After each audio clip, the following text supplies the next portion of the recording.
بسم اللہ الرحمن الرحیم۔ بیٹا جی ہم سبق قدر یاس کا باقی کام کرنے لگے ہیں۔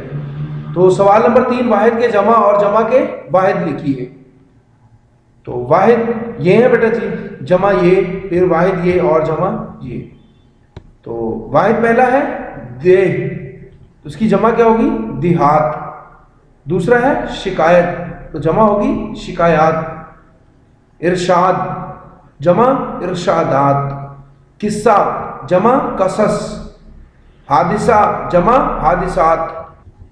روایت جمع روایات۔ عمارت جمع عمارات۔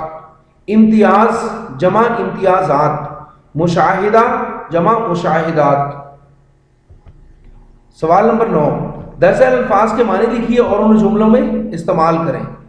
تو پہلا لفظ ہے بیٹا جی ہمارے پاس قباحت، اس کے معنی ہوتے ہیں برائی، دیہاتی ہونے میں کوئی قباحت نہیں۔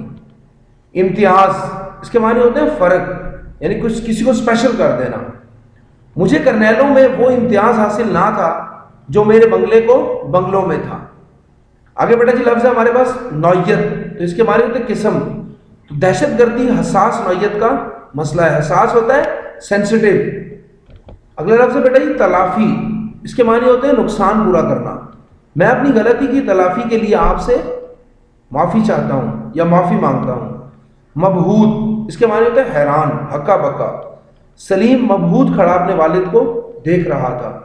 دستور رواج، طریقہ، اصول، قانون۔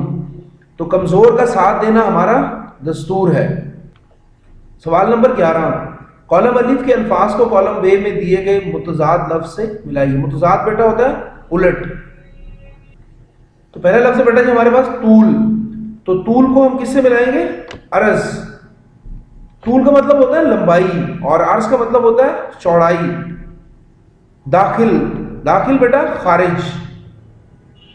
اور ازل ابد، ازل کہتے ہیں آغاز کو، شروع کو، اس کائنات کا جو پہلا دن تھا ازل، ابد یعنی ہمیشہ۔